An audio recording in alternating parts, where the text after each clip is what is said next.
Hey you guys, Desmond here, and welcome back to the channel.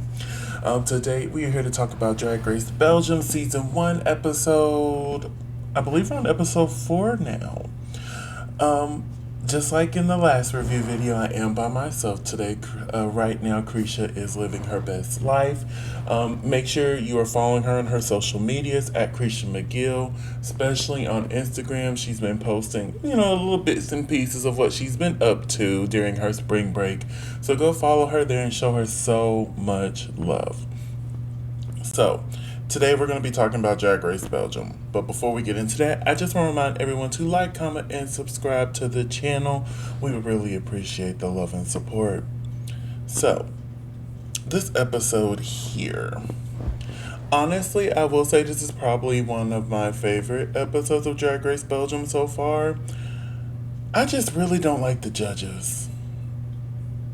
I really don't. I like, what's her name, Luffy? I like her, Luffy.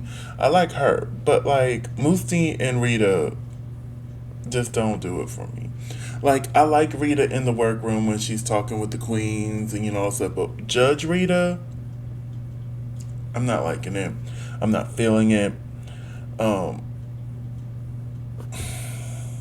than that, I really do love this collection of queens, though. I just think, and plus the production is really weird, especially after just watching Drag Race Sweden. And I'm like, the production level is way better. And for those who've been asking about the Drag Race Sweden reviews, it's coming. I'm going to do episode 1 and 2 this week. The plan was for me to record them today and just post it tomorrow, but my internet is being a dookie head, and it took way too long to get the screenshots just for this episode alone, let alone 2 more episodes where we had entrance looks, runways, talent shows. Yeah, so I'm aiming for Wednesday. I'm hoping Wednesday, and if not Wednesday, it'll be Thursday. So check out the channel for Wednesday or Thursday, and you will see our review for my review for the first 2 episodes. We'll get LaCresha's thoughts when she joins us for episode 3. So, let's go ahead and get into this here review. Bloop. Alright, so we start off the episode saying goodbye to Edna, who, like I said last week, I truly don't think she lost that lip sync. I do agree she was in the bottom, but I don't think she lost that lip sync. But hey, it is what it is. Everyone's really emotional about her going, especially Mademoiselle Boop. I was like, oh honey, I didn't realize, y'all were as close. You know what I'm saying? But they congratulate them for winning their lip sync, and we move on to the next day. So they're coming into the workroom, and they're sitting down, and they're talking about what challenges they want to see next. And everybody just knew they were going to do a dancing challenge next, because we've already done the acting, blah, blah this, blah, blah that. And I'm sitting there, and I'm like, if I didn't know the order, I wouldn't say dancing was next, because there's 7 of them. And typically if there's a dancing challenge, unless it's the Rusical, now they could do 7 with the Rusical, but when I thought of dancing, I was thinking girl group. And I'm like, that would leave an uneven number. You know what I'm saying? They like to have somewhat of an even number, or make sure that there's like 3 or 4 girls left. Then do the girl group. You know what I'm saying? But we find out that it's actually not. So Rita shows up, her message, she comes into the workroom and announces that this week's mini challenge is the reading challenge. So the Fruit Crew comes out with the shades, and we get our reading challenge. The reading challenge was okay. We've seen better. We've seen worse. I got a few chuckles out of what was going on, but nothing too crazy. You know what I'm saying? But yeah, Susan. I did laugh at Susan because that poor baby was so nervous. But she did land that last read, and I'm like, okay, at least she got that one. At least she got that one. So, alright, we're moving onwards. And Rita Baga announced that the winner is Mademoiselle Boop. I thought she did good, but me personally, I would have gave it to Athena. I thought Athena was the best reader out of the bunch. But Rita announces that this week's maxi challenge is they'll be acting, darling, and something that's parroting this cult classic. I'm not going to butcher the name of this. I'm just not doing it. But yes, the acting challenge is based off of this film here. So we find out because Mademoiselle won the mini challenge, she gets to assign the roles. So when they go sit down and they're reading through, to me it seemed like she was doing a mixture of being strategic and also being like somewhat fair. Because if I was her, I would do the same thing with drag queen. You've been talking about how you're an actress, darling. Well, here's the biggest role. Go ahead, show us what you got. Um, and Susan was upset about her role because she said her role didn't have many lines, and I'm like, really? Because when I watched the final product, you had quite a few lines, honey. But hey. But yeah, I thought she was strategic but also fair at the same time. Me personally, this is what I would do. Yeah, I'm gonna tell my strategy if I ever get on Drag Race. I would sit down, let them tell me whatever role they want, and don't give it to them. Oh, you want Maria's character? Well, guess what? You're finna get the John character over here. I'm trying to make it easier for me, okay? But we're gonna move on into the main stage. Rita actually looks lovely here. I wish this gown touched the floor. But other than that, this was stunning. We are joined by Luffy Musti and Anne Ruiz. I hope I'm saying her last name right. She starred in the film.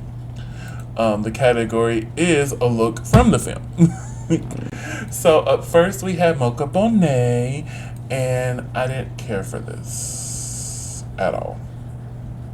There was a lot going on here. And I'm not sure if it's because I don't know the reference. It's just, it didn't hit for me. It didn't. Up next is Drag Quinn. And I thought this was so creative. I thought this was so fun. And the fact that she had to bend this way to walk, it was just beautiful. And then the face, always correct. We move on to Balenciaga. And her purse broke. Oh my goodness. And of course the shady editors are going to show the purse breaking. But hey, it is what it is. When it comes to the look, I thought it was okay. I agree with Rita. She did an okay job in the challenge and an okay job on the runway. Moving on to Mademoiselle Boop. I thought this was really creative. I thought this was really fun. I wish this was all one piece. You could tell it's two pieces. And I understand with the props that comes with this look, but yeah, I wish it was just one piece. It kind of takes me away from the illusion seeing this here. But we got to see the face. Lovely. Up next is Athena, and I love this backwards suit. I thought this was really creative. I thought it was fun. I enjoyed this hairstyle. This was a good week for Athena. We're moving on to Susan, and this is a chop for me. It is a chop. I didn't care for it at all. And then Peach, this was everything to me. Oh, she was stunning.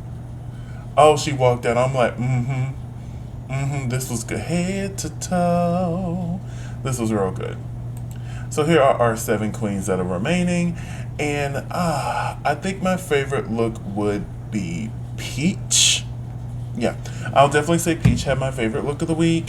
And my least favorite, I think I would have to go with Mocha Bonet. I would. So now it's time to go over the acting challenge where we had Athena, Mademoiselle Boop, and Drag Quinn. First of all, I'm just going to speak on Drag Quinn now because it's going to carry on through all 3 of these sets. Amazing. She was in her character. Her delivery was good. I really enjoyed Drag Quinn. I'm like, she was the shining star of every scene, as she should have been, with her being that one character that is in each scene. Now to talk about Athena and who was it again? Athena and Mademoiselle. They did such an amazing job. This whole first thing, like honestly, they all could have got a win based off of this performance right here because I thought they all did an amazing job. They were funny, they knew their words, they were committed. It was good for me. It was good for me. Up next, we have Mocha Bonet, Susan, and Drag Quinn. With Mocha Bonet, I thought she was giving it what needed to be give. Susan, for me, is what kept taking them out of the the performance, because even watching the rehearsals, it was Susan that was really struggling, and then Mocha kept improving and adding words and taking away words and skipping lines. So it was just a combination of that. They had no chemistry. It was honestly, I'm glad Drag Queen was there because woo wee, woo wee. All right. And then our final group, which is Drag Queen, Balenciaga, and Peach. I thought they did a great job. I really did. I thought Peach was a strong, held her own against Drag Queen. Balenciaga, she didn't do bad, but she didn't do good. She did okay. So we find out that the tops and bottoms this week, the tops are Drag Queen and Peach, and our bottoms is Mocha Bonet, Susan, and Balenciaga. I disagree. I think the whole first group of Athena and Mademoiselle Boop with Drag Queen should have been the tops this week. And then the bottoms should have been Susan and Mocha Bonet. If they want to do 5, which I still think is weird, there should be at least 6 in my opinion. But that third low placement, I would have to say, just looking at everybody else, Balenciaga. And it's not like she didn't do bad, she just did okay. But we find out that the winner of this week is Drag Queen, which I agree with 1000%. Like, she really carried this whole episode. And we find out that our bottom 2 is Mocha Bonet and Susan.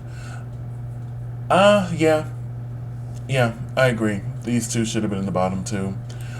They lip synced to Million Eyes.